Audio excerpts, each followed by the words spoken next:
from Edu Eagles and today I'm going to begin the rise of nationalism in Europe part 2. एक बार हम दोबारा आगे जो पढ़ेंगे तो एक बार हम पीछे के कुछ इम्पॉर्टेंट पॉइंट्स को डिस्कस करेंगे. इम्पॉर्टेंट एक जो हमने टॉपिक पीछे पढ़ा था वो था राइज न्यू कंजर्वेटिज्म 1815 का. इसके जो भी पॉइंट्स हैं वो आगे आने वाला जो चैप्टर है उससे बहुत ज़्यादा इंटरलिंक्ड है. ठीक है, हमने पढ़ा था कि जो 4 सुपर पावर्स थी ब्रिटेन, रशिया, प्रूशिया, ऑस्ट्रिया, इन्होंने नेपोलियन को डिफीट किया था और ऑस्ट्रियन चांसलर जो था ड्यूक मेटर्निक, उसने वहाँ पे ट्रीटी ऑफ वीना थी जो सबने साइन करी. बेसिकली इस ट्रीटी ने वहाँ के नेपोलियन की जितने चेंजेस थे उनको हटाया था. इस ट्रीटी ने बर्बन डायनेस्टी को रीस्टोर करा था. इस ट्रीटी ने जो नेपोलियन ने स्टेट्स और कंट्रीज़ अपने अंदर एनेक्स की थी उनको उनमें चेंजेस लाए थे कि जो डिफरेंट किंगडम्स थे, कंट्रीज़ थी, स्टेट्स थी, सब अलग अलग बांट दी गई थी. जो उसके अकॉर्डिंग थी वो चेंज कर दी गई थी. ठीक है, हमने ये भी पढ़ा था कि ये जो रिजाइम्स थे ये ऑटोक्रेटिक रिजाइम्स थे. बेसिकली वही थी बात आ गई थी वहाँ पर कि वो जो ऑटोक्रेट्स थे, मैंने बताया था कि वो जो सिंगल रूलर था वो पूरी वहाँ पे रूल करता था किंगडम पर, और वो उसके पास पैसा था, लैंड था. ठीक है, और उसके बाद इन्होंने वहाँ पर जो लॉज इम्पोज किए थे सेंसरशिप के, लिबर्टी, फ्रीडम के, जो आपके पास नहीं है वो इन्होंने वहाँ पे सब इम्पोज किया था. और हमने ये भी पढ़ा था कि इनके डर से जो लिबरल थे, जो नेशनलिस्ट लोग थे, वो लोग कहीं ना कहीं छुप गए थे क्योंकि इनको पता चल गया था कि जो क्रिटिसिज्म है वो क्या चल रहा है इन 4 सुपर पावर्स ने जो कर रखा है. और इन्होंने, हमने ये भी पढ़ा था कि इन्होंने सीक्रेट सोसाइटीज़ बनाई थी बेसिकली ताकि ये लोग रेवोल्यूशनरीज यानी जो लिबरल्स थे आगे आगे आगे आने वाले उनको ट्रेन कर सकें और दूसरी तरह आगे जाके लड़ सकें. ठीक है, तो अब इसके बाद हम आगे बढ़ रहे हैं further. The age of revolution 1813-1848. ठीक है, तो as conservative regimes trying to consolidate their power, liberalism and nationalism came to be increasingly associated with revolution in many regions of Europe such as Italian and German states, Ottoman Empire, Ireland, Poland. These revolutions were led by liberal nationalists belonging to the educated class alike. अब देखो, हुआ यूँ कि जब वहाँ पर basically जो ये जो रिजाइम्स आगे कंजर्वेटिव रिजाइम्स हमने पढ़ा, लेकिन उसके बाद लोगों ने सोसाइटीज़ बनाई और अपने आप को ट्रेन करना बेसिकली उन्होंने वहाँ पे शुरू कर दिया. ठीक है, हमने यहाँ पे ये वाला पॉइंट भी पीछे डिस्कस किया था, सीक्रेट सोसाइटीज़ वाला. ठीक है, अब हम इसमें आगे क्या देखते हैं कि इन्होंने क्या किया कि कुछ लिबरल्स, नेशनलिस्ट जो थे वो अब यहाँ पे मिडिल क्लास के लोगों में आ गए थे. वो उनकी कैटेगरी के लोग थे क्योंकि because they wanted freedom and liberty. ठीक है, तो अब इन्होंने क्या किया, ये लोग basically German, Italy, Ottoman Empire, Ireland, Poland को बिलोंग करते थे. और जो फर्स्ट रेवोल्यूशन हुआ था बेसिकली वो जुलाई 1830 में किया गया था. ठीक है, the first upheaval took place in France in July 1830. The Bourbon kings who had been restored to power during the conservative reaction after 1815 were overthrown by liberal revolutionaries who installed constitutional monarchy with Louis Philippe. When France sneezes, Metternich remarked, the rest of the Europe catches cold. The July Revolution sparked an uprising in Brussels which led to Belgium breaking away from the United Kingdoms of Netherlands. अब देखो, अब यहाँ पे क्या point discuss basically वो लोग कर रहे हैं कि जब ये सब बातें चल रही थी वहाँ पर तो वो ये रहा था कि वहाँ पर जो लोग थे उनमें गुस्सा था और दे वांटेड लिबर्टी. ठीक है, एंड दे वांटेड फ्रीडम. और ये लोग बेसिकली मिडिल क्लास के लोग आ गए थे. इन्होंने वहाँ का पहला अपहीवल जो लिया था वो अपहीवल पहला था फ्रांस इन जुलाई 1830 का. ठीक है, ये वाला अपीवल में इन्होंने वहाँ पर उसको हटाया, बर्बन डायनेस्टी को. इन्होंने वहाँ पे कंजर्वेटिव रिजाइम्स हटाया. इन्होंने वहाँ पे कॉन्स्टिट्यूशनल मोनार्की रखी. वहाँ पे लुई फिलिपी को इसका हेड बना दिया. अब यहाँ पे देखा जाए तो हमने जब चैप्टर के बिगिनिंग में पढ़ा था कि जो सब जो पहली कंट्री थी यूरोप में which emerge as a nation state, it was France. और यही यहाँ पे ये वाला पॉइंट डिस्कस किया जा रहा है, when France sneezes Metternich said the rest of the Europe catches cold. इसका मतलब ये है कि जहाँ रेवोल्यूशन या जहाँ झगड़ा या फिर जहाँ बात आती है यहाँ पे राइट्स की, वहाँ के लोग, ठीक है, जब फ्रांस शुरू करता है तो वो पूरी यूरोप में ही फैल जाता है। क्योंकि ये इसके हमने एग्जाम्पल्स पीछे भी पढ़े थे, ये एक इम्पॉर्टेंट क्वेश्चन भी आता है इस पे कि कैसे फ्रांस का ही आइडिया को लेकर जो आर्मीज थी वो लोग बाकी यूरोप को फ्री करने गई थी। तो ये बहुत ही इम्पॉर्टेंट पॉइंट है बुक में। ठीक है, आगे चलते हैं। And even that mobilized the national feelings among the educated elite across Europe was the Greek War of Independence. Greece has been the part of the Ottoman Empire since 15th century. The growth of revolutionary nationalism in Europe sparked off a struggle for independence amongst the Greeks, which began in 1821. Nationalists in Greece got support from other Greeks living in exile, West Europeans who had sympathies for ancient Greek cultures. Poets and artists lauded Greece as the cradle of European civilization and mobilized public opinion to support its struggle against a Muslim empire. The English poet Lord Byron organized funds and later went on a fight where he died in fever in 1824. Finally, the Treaty of Constantinople of 1832 reorganized Greece as an independent nation. अब देखो, जब हमने ऊपर France का यहाँ पे example पढ़ लिया, ठीक है, उस एग्जाम्पल में हमने ये पढ़ा था कि बेसिकली जो शुरू होता फ्रांस से था तो वो पूरे यूरोप में ही फैलता था। ये उसका मेन मोटिव था बोलने का कि रेवोल्यूशन हो, झगड़ा हो, लड़ाई हो और राइट्स, लिबर्टी या फ्रीडम्स की बात आती है या लोगों की बात आ जाती है तो जहाँ वो फ्रांस में शुरू होगा तो वो ये पक्का ही है कि वो पूरे यूरोप में ही फैलता चला जाएगा। ये कहना हमें चाहता है बेसिकली। ठीक है, उसके बाद यहाँ पे वो ये कह रहा है कि इसका भी एक एग्जाम्पल उसने दिया है कि एक और ऐसा इवेंट था जिसने जो एक नेशनलिस्ट की फीलिंग एजुकेटेड, जैसे जब ये सब पूरे यूरोप में फैल गया तो एक और इवेंट ने नेशनलिस्ट फीलिंग यानी कि अपनी कंट्री के लिए फीलिंग लोगों के मन में जगाई, वो थी Greek war of independence. Basically जो ग्रीस था वो ऑटोमन एम्पायर के अंडर था, बहुत सालों से था। ठीक है, 15th सेंचुरी जो हम पढ़ रहे हैं, ये जाके इनको जो मिली इंडिपेंडेंस वो 1832 में मिली, यानी कि ऑलमोस्ट 3 सेंचुरीज बीच में आ जाती है हमारे पास। तो वे ऑटोमन एम्पायर मुस्लिम्स का था, तो ऑब्वियस सी बात है अब ये पूरा एम्पायर है, किंगडम है, तो ये लोग अपनी डोमिनेंस वहाँ पे रूल करेंगे। वो लोगों को चाहेंगे कि वो लोग जो है रह रहे हैं उनके अंडर, अब वो उनकी कल्चर रिलीजन को फॉलो करें, वो उनकी कहीं बातों को माने, लेकिन कहीं ना कहीं वहाँ के लोगों को अपने रिलीजन अपने कल्चर को भी प्रिजर्व करना था। तो यही था कि इस इवेंट ने भी लोगों के फ्रांस को देखते देखते ये इवेंट खड़ा हुआ और इस इवेंट ने भी लोगों के अंदर एक अलग सी फीलिंग्स जगाई अपने नेशन के लिए, एक national as a nationalist basically. तो जो ये नेशनलिस्ट ग्रीस में थे, इन्होंने बेसिकली दूसरे लोगों से सपोर्ट लिया जो दूसरे ग्रीक्स थे जिनको कहीं बाहर भेज दिया गया था by the empire for having any kind of revolt. ठीक है, इनको बाहर भेज दिया गया। वेस्ट यूरोपियन जिनके यहाँ पर आ गए तो ये उन्होंने देखा कि इनका एंशियंट कल्चर डिटोरिएट हो रहा है, उन्होंने सिंपथीज दी। तो ये वेस्ट यूरोपियन ग्रीक्स जो एग्जाइल में चले गए थे, उन्होंने यहाँ के नेशनलिस्ट की बहुत हेल्प की। ठीक है, यही नहीं, वहाँ के जो पोएट्स और आर्टिस्ट थे उन्होंने they lauded Greece as a cradle of empire. वहाँ पे लॉर्ड बायरन ने फंड्स रेज किए बहुत सारे, लेकिन बाद में उनकी फीवर के चलते 1824 में डेथ हो गई। तो वहाँ के रेवोल्यूशन जो भी था, तो इस रेवोल्यूशन का एंड था कि जो treaty of Constantinople of 1832 recognise Greece as an independent nation. इसने ग्रीस को as a independent nation observe किया था। ठीक है, तो ये एक पॉइंट वहाँ पे मतलब ये पैराग्राफ बहुत इंपॉर्टेंट है।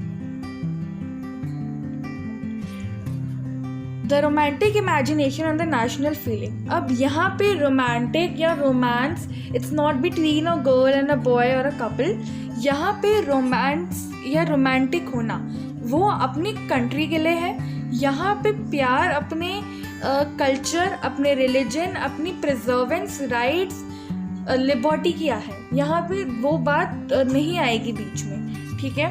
तो अब यहाँ पे लोग ये कहना चाहते हैं कि हमेशा ये ज़रूरी नहीं होता कि हम अपनी कंट्री को सपोर्ट करें, हम अपनी कंट्री के लिए फ्रीडम लाएं, हम अपनी कंट्री के एरियाज़ बढ़ाएं, लैंड लें बहुत सारा, कि ये हमेशा वॉर्स के चलते ही हो। जैसे हमने ऊपर भी एग्जाम्पल में पढ़ा कि जो लॉर्ड बायरन थे वो एक पोएट थे बेसिकली, और लेकिन ये बुक में मेंशन नहीं है, लेकिन ये बुक में मेंशन है या the English poet Lord Byron. वैसे ये कल्चर को रिप्रेजेंट करते हैं अपनी पोएम से। वैसे ही उन्होंने ये भी कहा है कि जो कल्चर है वो भी एक बहुत इम्पॉर्टेंट रोल प्ले करता है कि हम अपने नेशन के लिए क्या आइडिया क्रिएट करते हैं, कि हम अपने नेशन को कैसे देखते हैं। हमेशा लड़ाई झगड़ा और खून और ये जीतना हारना ये इम्पॉर्टेंट है, ये कंट्री को रिप्रेजेंट हर बार नहीं करता है। Romantic artists and poets generally criticize the glorification of reason and science and focus instead of emotion, institution and mystical feelings. अब वहाँ के अब ये जो रोमांटिक आर्टिस्ट्स होते हैं, पोएट्स होते हैं, और वो जो मैगजीन्स एंड न्यूज़पेपर्स के लिए लिखते हैं, वो उनका ये कहना था कि झगड़ा, लड़ाई और जो रीज़न है या साइंस है, वॉर्स है, रेवोल्यूशंस हैं, इन सब को जान के लोगों ने ग्लोरीफाई किया हुआ है और इसको एक रीज़न माना हुआ है कि जब तक हम लोग ये नहीं करेंगे हम फ्री हो ही नहीं सकते हैं। उनका कहना है कि ये गलत है, वो इसको क्रिटिसाइज़ करते थे, मतलब वो बुरा ठहराते थे इनकी ग्लोरिफिकेशन को। वो ये कहना चाहते होते थे कि हमेशा ये ज़रूरी नहीं है कि हम इन्हीं से फ्रीडम लें। हम अपने लिए, हम अपनी कंट्री के लिए क्या आइडिया रखते हैं, हम अपनी कंट्री के लिए इमोशंस क्या रखते हैं, फीलिंग्स क्या रखते हैं, वो बहुत इम्पॉर्टेंट करती है। क्योंकि जब तक लोगों के बीच में अपनी कंट्री के लिए एक शेयर्ड कलेक्टिव बिलोंगिंग, यानी कि एक शेयर्ड कलेक्टिव बिलोंगिंग मतलब एक कॉमन चीज़ हम लोगों को रिप्रेजेंट या हमारे कल्चर या रिलीजन रिप्रेजेंट जब तक नहीं करेंगे तब तक उस रेवोल्यूशन का कोई फ़ायदा ही नहीं है। जब तक लोग इकट्ठा नहीं है तब तक वो लड़ेंगे कैसे, ठीक है। उनका ये कहना है। यहाँ पे फर्दर चलते हैं अब हम। ऐसे ही एक यहाँ पे रोमांटिसिज्म यानी कि एक रोमांटिक का हमें वो भी दिया हुआ है एग्जाम्पल। उस एग्जाम्पल में यहाँ पे उन्होंने लिखा है, other romantic such as German philosopher John Gottfried Herder claimed that the true German culture was to be discovered among the common people das Volk. It was through folk songs, folk poetry, folk dances that the true spirit of the nation was popularized. जैसे कि हमने पीछे discuss ही किया है कि ये हमेशा ज़रूरी नहीं होगा कि आप हमेशा लड़ाई करो, आप हमेशा झगड़े करो और उसी के बेसिस पे आप कंट्री को जीतो। जब तक लोग हमारे साथ नहीं होंगे और हम एक साथ मिलकर एक कलेक्टिव बिलोंगिंग नहीं शेयर करेंगे, तब तक हमारा रिवोल्ट में आना और अपने लिए फ्रीडम चाहना तो कोई पॉइंट ही नहीं है। इसलिए यहाँ पर उनका जर्मन फिलोसोफर जॉन गॉटफ्रीड हर्डर का कहना है कि जो जर्मन कल्चर है उसको बेसिकली डिस्कवर करना और उसका रिप्रेजेंट दास वो यानी कि कॉमन पीपल करते हैं and this culture belongs to them, ठीक है।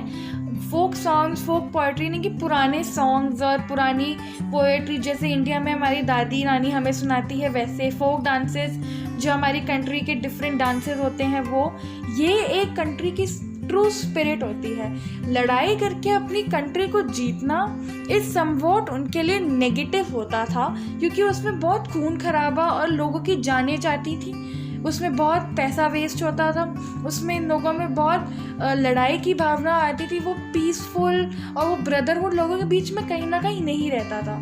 तो वो ये कहना चाहते हैं कि एक true spirit of a nation is it's collective belonging which is known as the true spirit known as Volksgeist, ठीक है। उनका ये कहना था कि ये नेशन को बनाने में सबसे इम्पोर्टेंट यही है, ठीक है। अब ये पिक्चर है एक हमारे पास NCERT में। अब आप इस पिक्चर में ध्यान से देखो तो यहाँ पे ये इधर ये लोग हैं बेसिकली, ये जो जैसे बैठे हुए हैं, ये लोग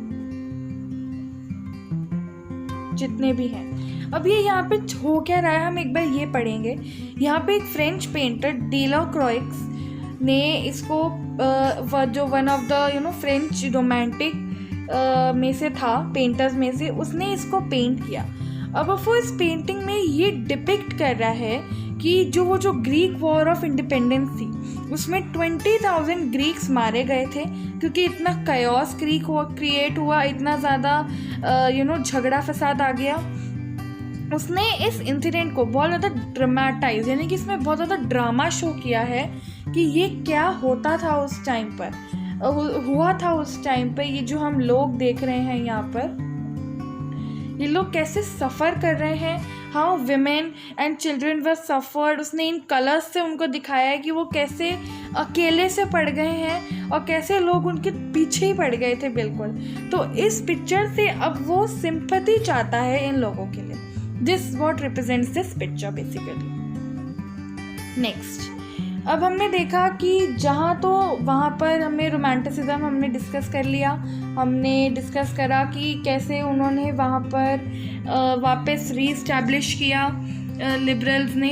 लेकिन यहाँ पर उसने रीइस्टैब्लिश तो ज़रूर कर लिया, लेकिन हंगर, हार्डशिप और पॉपुलर रिवोल्ट वाला टॉपिक भी उन्हीं के कहीं अंडर आता है कि जहाँ लोगों का करना इंडिपेंडेंस मिल गई और बेसिकली लिबरल्स ने वहाँ पर उसको हटाया, कंजर्वेटिव को, लुई फिलिपी कॉन्स्टिट्यूशन मोनार्की वापस आई, ये सब किया। तो यहाँ कुछ टेक्सटाइल वर्कर्स थे, उन्होंने भी कुछ ऐसे ही किया।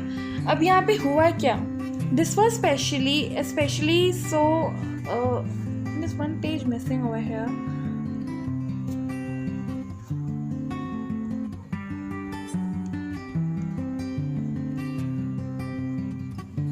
ठीक है, तो हम पढ़ते हैं ज़रा, एक सेकेंड, इसमें इम्पॉर्टेंट टॉपिक है एक। अब हुआ यूँ, जब वहाँ पे 1830 में उन्होंने वहाँ पे कॉन्स्टिट्यूशन मोनार्की इस्टेब्लिश कर दी थी फ्रांस के अंदर, तो वहाँ पे उसके बाद एक और जो थी टेक प्लेस हुई, हंगर, हार्डशिप, एक पॉपुलर रिवोल्ट एक और खड़ा हुआ ग्रीक वॉर ऑफ इंडिपेंडेंस के बाद। ठीक है, अब इसमें क्या हुआ था, जो रूरल एरिया की जो पॉपुलेशन थी जितनी भी वहाँ पर, अब जब उनको लगा कि यहाँ पे तो सब कुछ ठीक हो रहा है, यहाँ पे सब कुछ बेटर होता जा रहा है, अगर यहाँ पे फ्रीडम मिल रही है तो हमें जाना चाहिए, हमें मतलब और काम ढूंढना चाहिए जहाँ पे हमें ये सब कुछ इजी हो, चीप हो, तो हम वहाँ पे हमें काम करना चाहिए बेसिकली। तो वहाँ पे ये लोग उन्होंने क्या किया, जो population from the rural areas थे, ये लोग स्लम्स में बाहर सिटीज़ में रहने के लिए चले गए। ठीक है, वहाँ पे काम ढूंढने लग गए। लेकिन उसी क्या कहते हैं, उसी जो एरिया था वहाँ पर, उसी ईयर में बेसिकली जो प्रोडक्शन थी वहाँ पे हार्वेस्ट की, जो खाना था बेसिकली वहाँ पे उस ईयर में शॉर्टेज शुरू हो गई। उन ईयर्स में या फिर आगे आने वाले ईयर्स में एक शॉर्टेज सी खड़ी हो गई वहाँ पर। यहाँ पे उन्होंने 1848 का एक इम्पॉर्टेंट एग्जाम्पल दिया है, लेकिन यहाँ पे 1830 में भी वहाँ पे great economic hardship in Europe थी। ठीक है, ग्रेट इकोनॉमिक हार्डशिप मतलब बढ़ना बेसिकली वहाँ पे। ठीक है,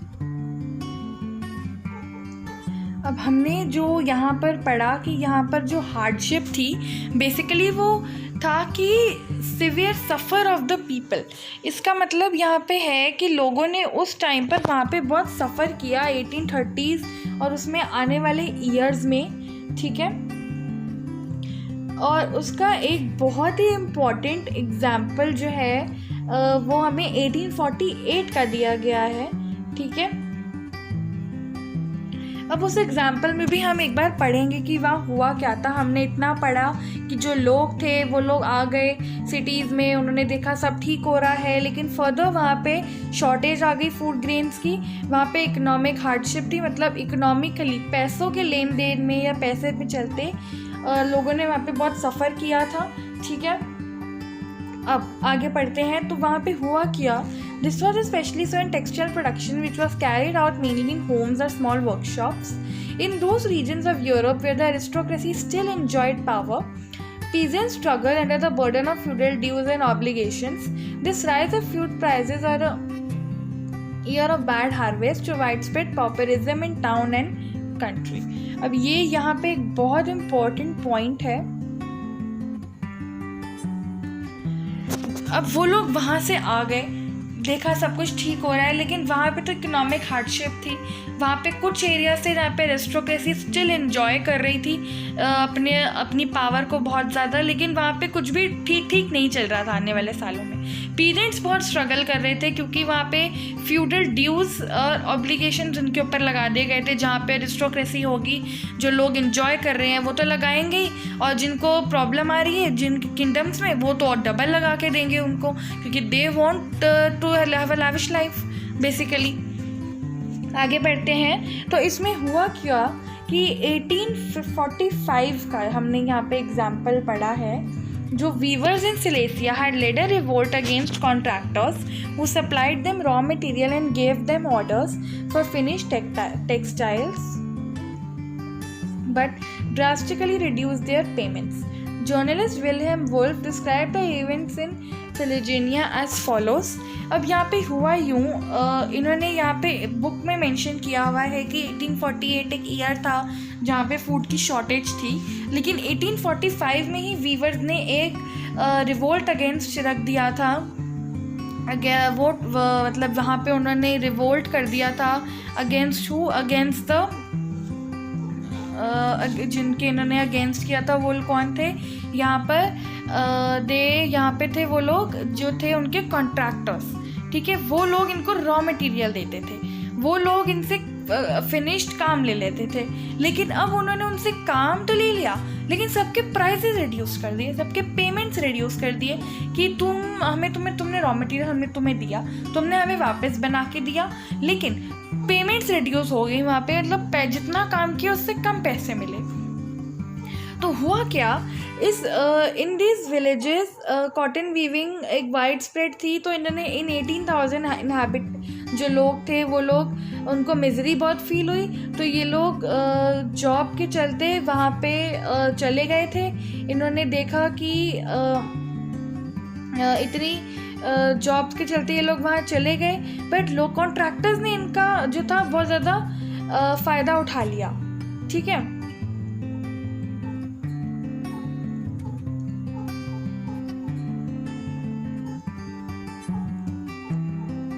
अब हुआ क्या, जून 4 में at 2 PM ये लोग इकट्ठा होने के बाद ये लोग वहाँ उनके घर गए, इनके घर वर तोड़ दिए, अंदर घुस गए, अपनी डिमांड्स मांगने लग गए, स्टोर हाउसेस में घुट के चोरियाँ कर ली.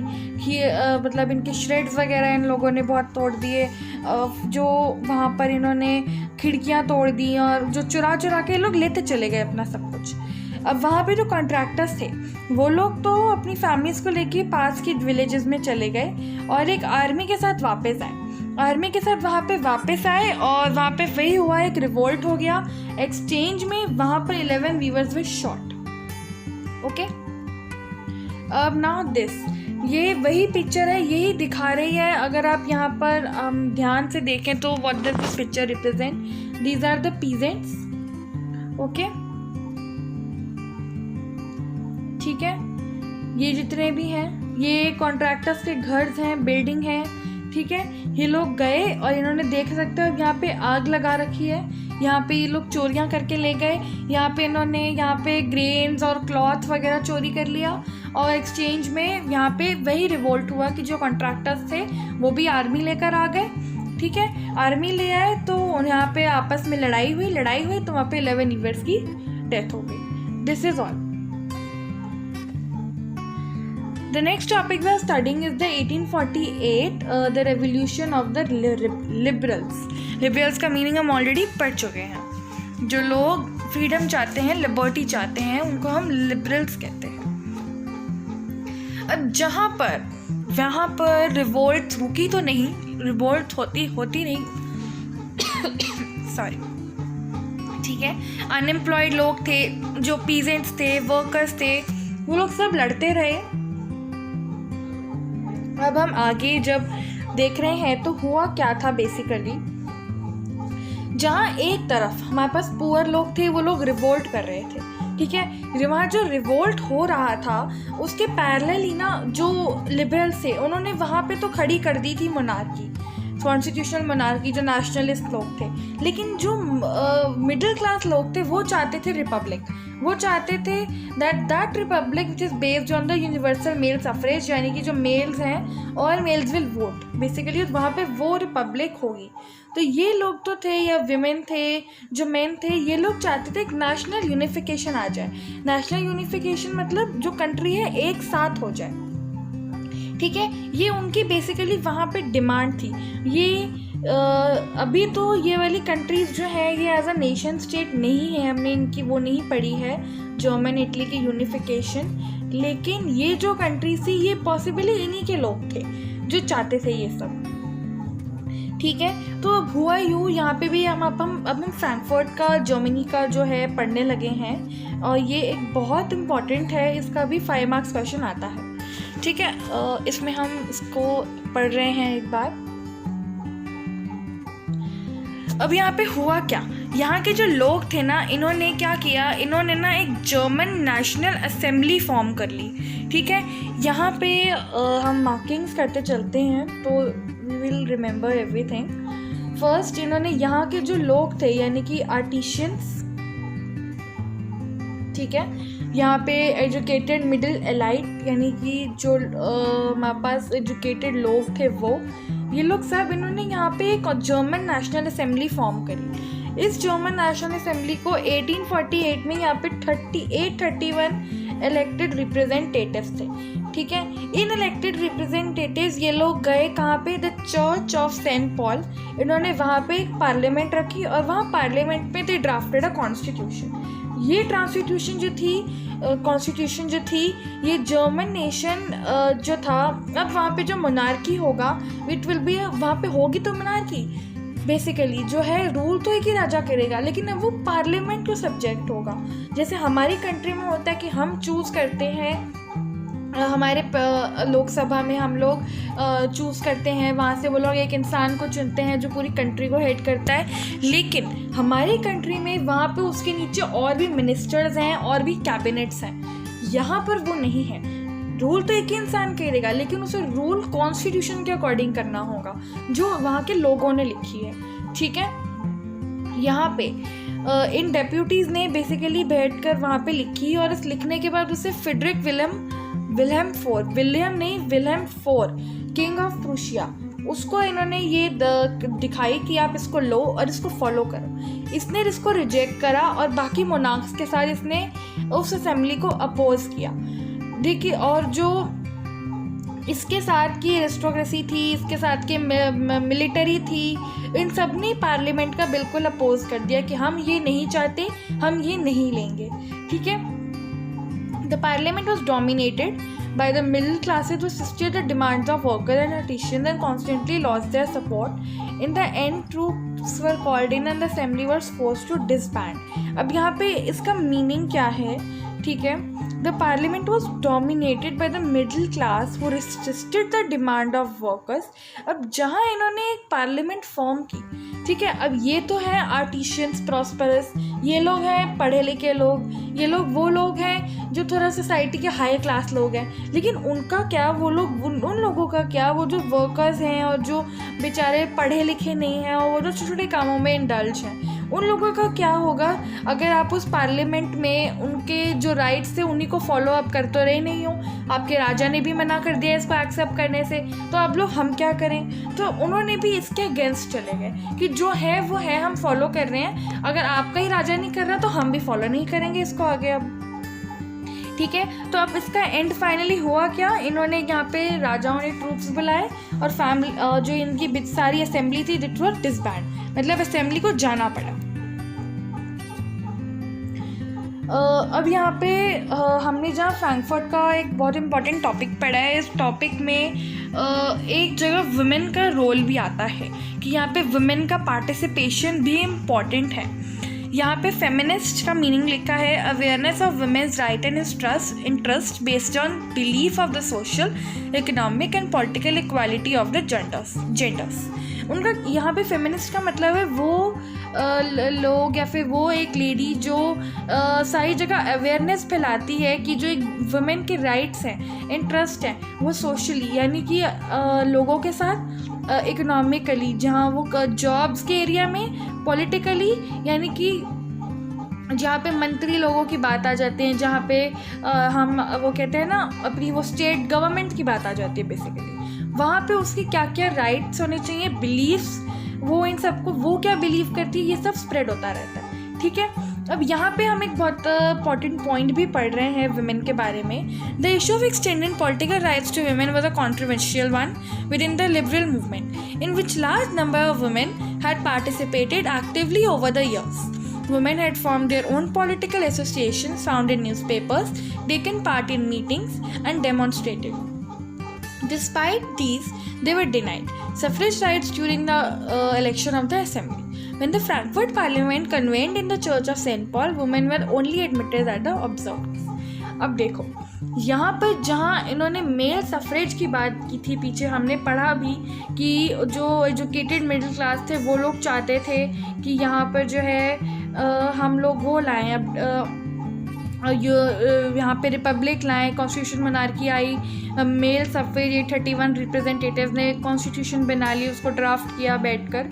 तो यहाँ पर कुछ ऐसे भी लोग थे बेसिकली, वो थे यहाँ पर विमेन। ठीक है, वुमेन चाहती थी कि जो पॉलिटिकल राइट्स हैं, अब वो राइट्स जो हैं यहाँ पे अब वो जो है जो वुमेन को भी दिए जाए, क्योंकि वुमेन ने एक्टिवली यहाँ पर पार्ट लिया है और इनके कॉन्स्टिट्यूशन को बहुत सपोर्ट किया है। उन्होंने ये वुमेन ने यहाँ पर क्या क्या किया, हमने पढ़ा कि वुमेन ने एसोसिएशंस बनाई, उन्होंने न्यूज़पेपर्स बनाए, उन्होंने पॉलिटिकल मीटिंग्स की, इनके लिए डेमोन्स्ट्रेशन किया, साइड ली, यहाँ पे जो आइडिया ऑफ कॉन्स्टिट्यूशन था उसमें भी हाथ बटाया, लेकिन एंड में इन्हें कोई सफरेज राइट्स नहीं मिले।